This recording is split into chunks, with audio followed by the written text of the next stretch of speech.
Hello there, good evening and many thanks for joining us on Rwanda Television News. Tonight, we do hope you had yourselves a great and productive day. This is what is coming up. The President of the Republic, His Excellency Paul Kagame and First Lady Jeannette Kagame on a Thursday afternoon participated in the celebration of the 47th Independence Day of Seychelles. The plenary session of the Chamber of Deputies has decided to summon the Ministry of Local Government, the Ministry of Trade and Industry, and the Rwanda Development Board to provide explanations about the poor services in tourism and the hospitality sector.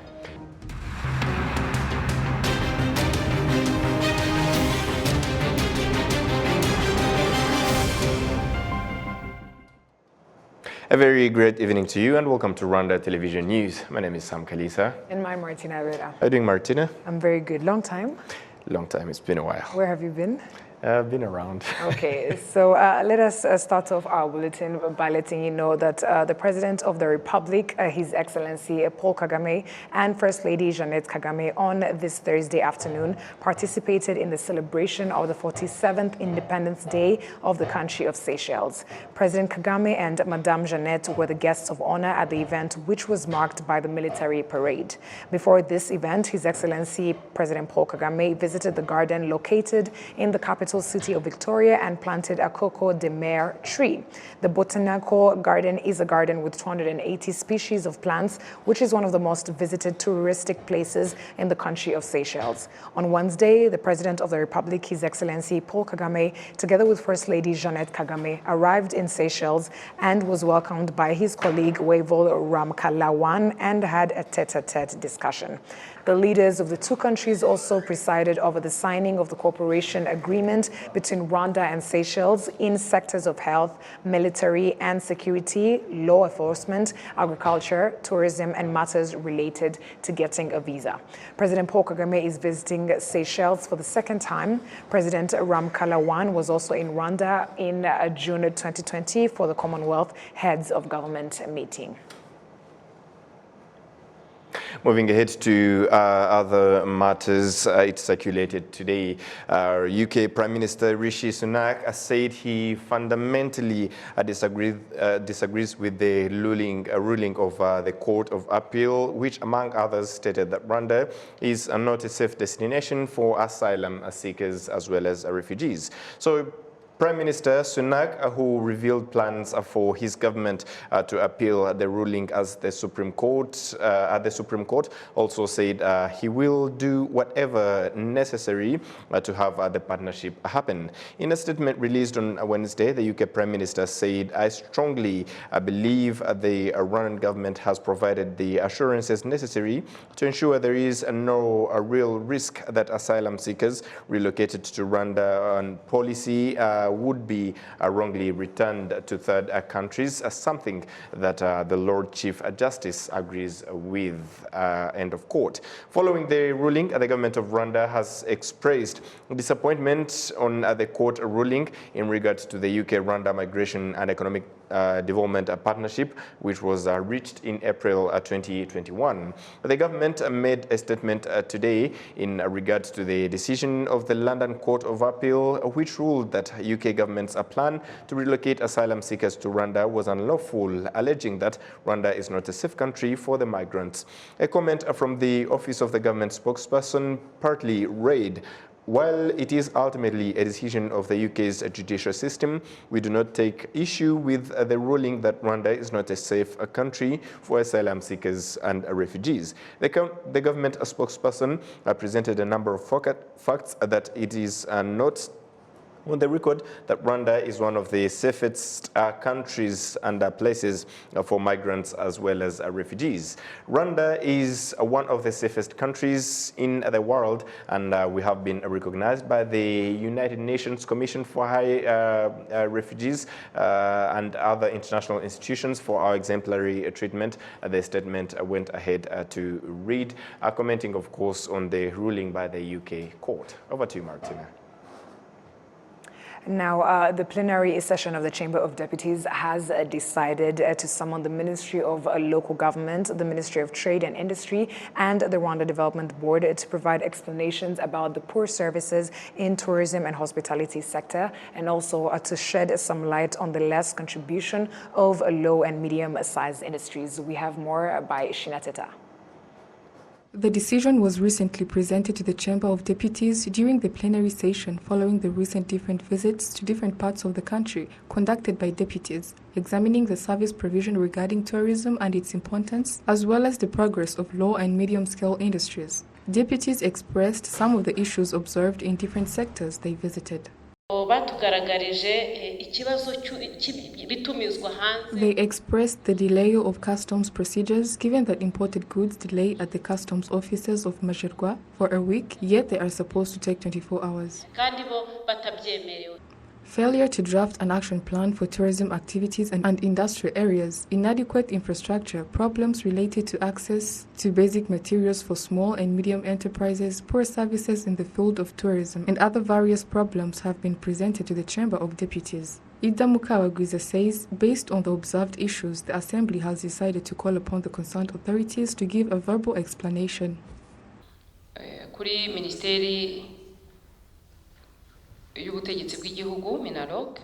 Called upon is the Ministry of Local Government to explain different unsolved issues faced in districts that were presented to deputies in March.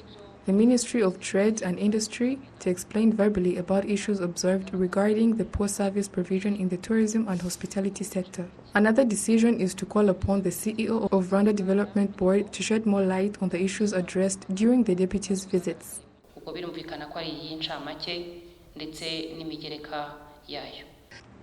The visits to different parts of the country aimed at examining the contribution of the tourism sector and the low and medium-scale industries towards the development of citizens, as the National Strategy for Transformation Agenda provides that both sectors ought to increase exports at a 17% rate every year. Shinateta, RTV News. Thank you, Shinateta, for that report. Now, in only a year, residents of Nyanza district, particularly those who survived in Muyira sector, in Nyamiyaga and Nyamure cells, say that they are content of the life sentence of Hategekimana, popularly known as Biguma, who was sentenced by the Paris court in France for the crimes committed during the genocide against the Tutsi in 1994. Olive Nete has more.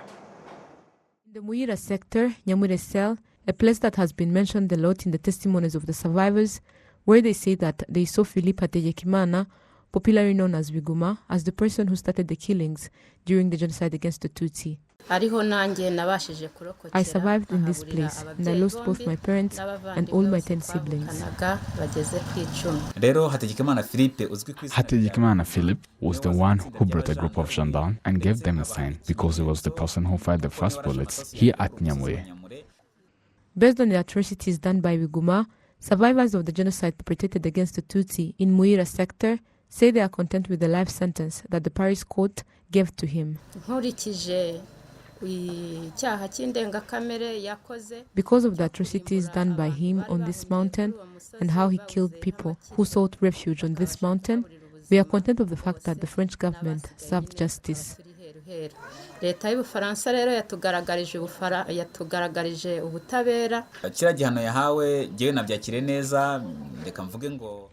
For me, I received well this sentence he was given, since it's justice. And genocide is a crime. It is a crime which the perpetrator have to get sentenced on it. That's why I'm contented by this sentence, because it is relevant to the crime he committed. Philippe Hategekimana, who was known as Biguma, was born in the former Rukondo commune in Gikongoro prefecture, now in Nyagisozi sector in Nyanza district. His trial began on May 10, 2023, and he's the sixth among Rwandans sentenced by the Paris court for his involvement in the genocide against the Tutsi. Olive Nete, RTV News. Thank you, Olive Nete, for this particular report. And moving ahead to other reports, students from the Integrated Polytechnic Regional Center of Gishari in Rwamagana District have developed an application system that responds to citizens' problems such as road accidents and agro-based challenges.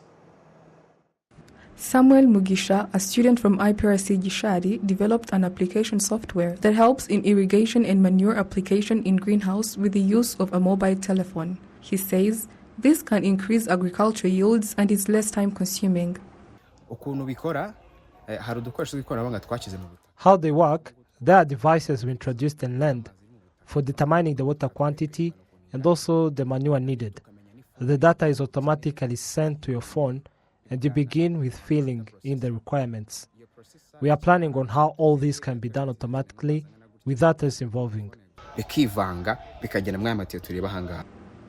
Shema Makundukize Honore also created and developed an application software that helps to know the quantity of water needed in rice plantations.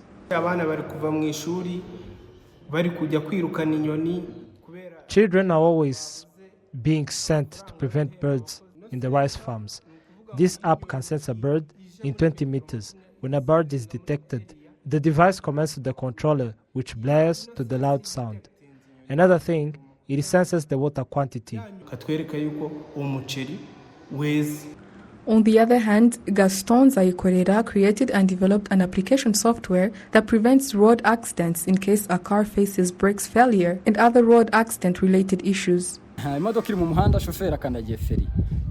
A car is being driven and the driver presses brakes, the sensor reacts, and there's an alternative automatic brake. This also calculates the distance between the car and an obstacle in front, and you can auto-brake before an accident happens. Such projects are of great benefit to the country and should be followed up on so as to ensure development, as narrated by the Deputy Principal in charge of academics at IPRC Gishari.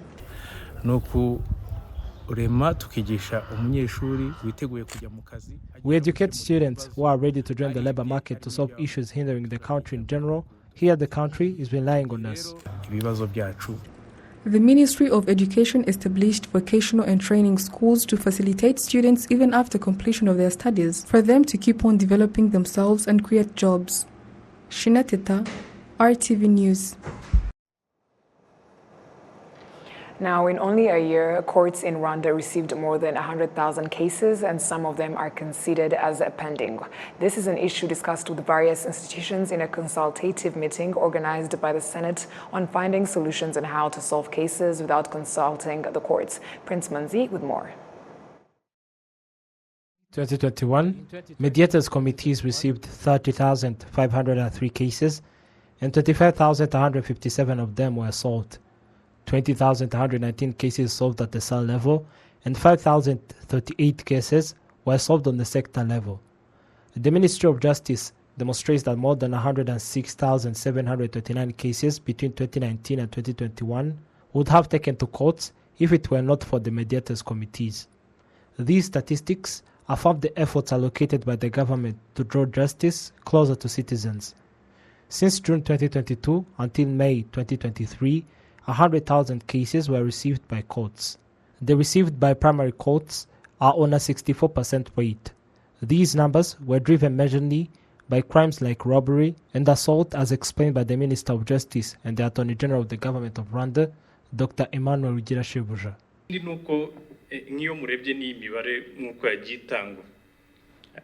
Including the crime of assault, but the crime most outraged for is the robbery of phones and other sorts of robbery with no weapons, and the second crime is assault. The increasing number of court cases is said to be mostly because of lack of awareness on the policy of mediation and other measurements in place to solve disputes without consulting courts.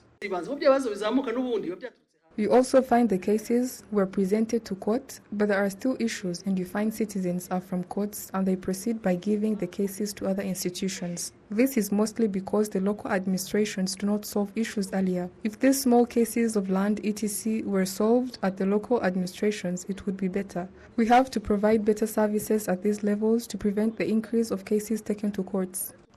The Senate President, Dr. François-Xavier Kalinda, states that these issues will be solved through the reform of criminal justice bills.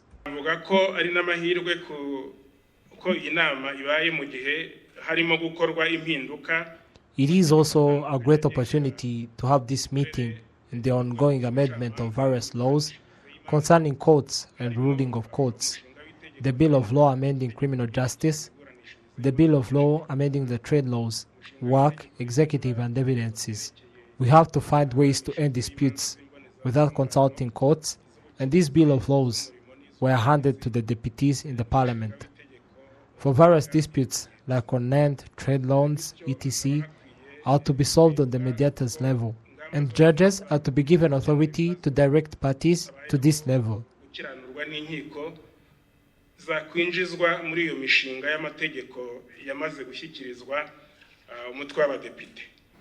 The criminal cases are currently on a 74% rate. Law experts demonstrate that the increasing number of court cases descends from the few number of judges, as one judge can rule out 23 cases a month. They also align this with the primary courts that are fewer to the number of citizens. Thank you, Prince Manzi, for this report. As we move ahead, the Rwanda Insurers Association states that there is still a need for campaigns to encourage Rwandans to invest in insurance. Jessica Gasaro. The insurance sector in Rwanda started in 1975 with only one insurance company that was run by the government. Only up to now, those in the sector of insurance declares that they have not yet reached the level they want in providing their services, as emphasized by the Vice Chairman of Rwanda Insurance Association, ASR, Jean Chrysostome Hodari, who is also a Chief Executive Officer in Sanlam. How they work, there are devices we introduced in land for determining the water quantity and also the manure needed. The data is automatically sent to your phone and you begin with filling in the requirements. We are planning on how all this can be done automatically without us involving. Children are always being sent to prevent birds in the rice farms. This app can sense a bird in 20 meters. When a bird is detected, the device connects to the controller, which blares to the loud sound. Another thing, it senses the water quantity. Sanlam and ASR are also asking parents to be especially careful and considerate of their children by purchasing school insurance for them.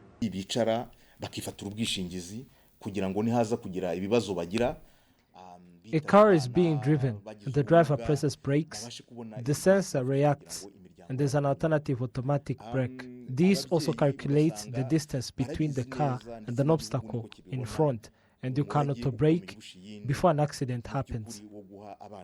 We educate students who are ready to join the labor market to solve issues hindering the country in general. Here the country is relying on us. Sanlam Insurance Company started operation in 1983 as Soras and later changed its name. It is a member of the Rwanda Insurers Association, ASR, which was established in 1992. Jessica Gasaro, RwandaTV News. The Labour Inspectorate report found 66 private companies in the Western Province were uncompliant with the labour standards. Adam Squizera with more. In the inspection conducted on 735 private companies in the districts of the Western Province, 66 companies found uncompliant with the labor laws. Some of the violations committed by those companies were the incompliance of health and safety at workplace, among others. Rusizi district had the majority number of the private sector practitioners who broke the labor laws, while 170 firms which were inspected, 31 of them were marked in red. In the consultative meeting on the enforcement of labor laws, the participants found that strict measures should be taken to those who violate them. We found many districts marked in red, including Rusizi district. For us, we are not happy with these poor performances, since all companies have to respect labor rights. That's why, together with the private sector, I think we will implement this together. The labor law generally stipulates that companies below 70% are considered as non-compliant with labor laws, where in Western Province, 249 companies have been identified as non-compliant with labor laws. The Minister of Public Service and Labor, Fanfan Gwanyindo, noted that they are going to take strict measures to address this issue. abagenzuzi b'umurimo bibanje cyane byari kwigisha abantu The labor inspectors particularly focused on training instead of penalizing, but we thought that this labor law, which was realized in 2018, was understood. That's why the inspectors had to take this step of starting to penalize so that the employees should understand and respect the labor law. amategeko y'umurimo. The Western Province shows that in this financial year budget, it has set goals of creating 38,000 jobs that will be expected to reduce the rate of extreme poverty to 26.1%. Adams Kwizera, RTV News. Thank you, Adams.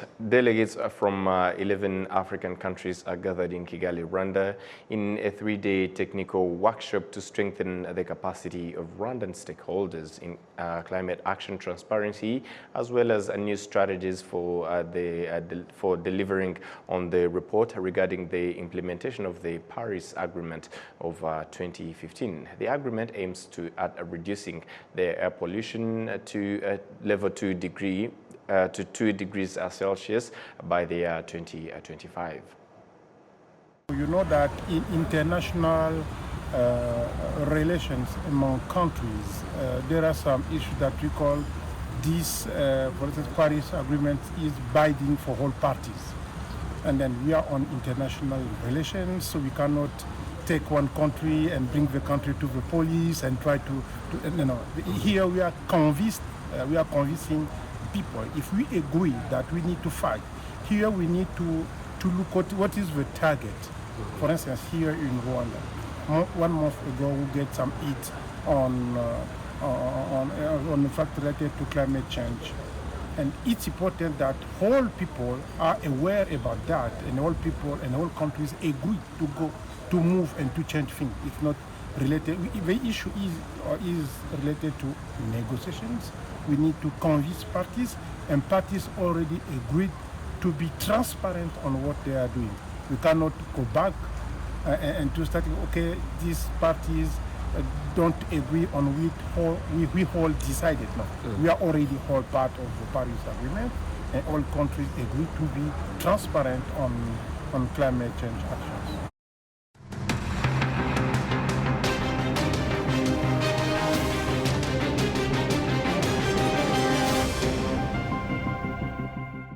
And on behalf of the entire news production as well as the technical team, many thanks for being with us on this edition of Rwanda Television News. My name is Sam Kalisa. And mine, Martina Vera. And up until next time, stay safe and have a great evening.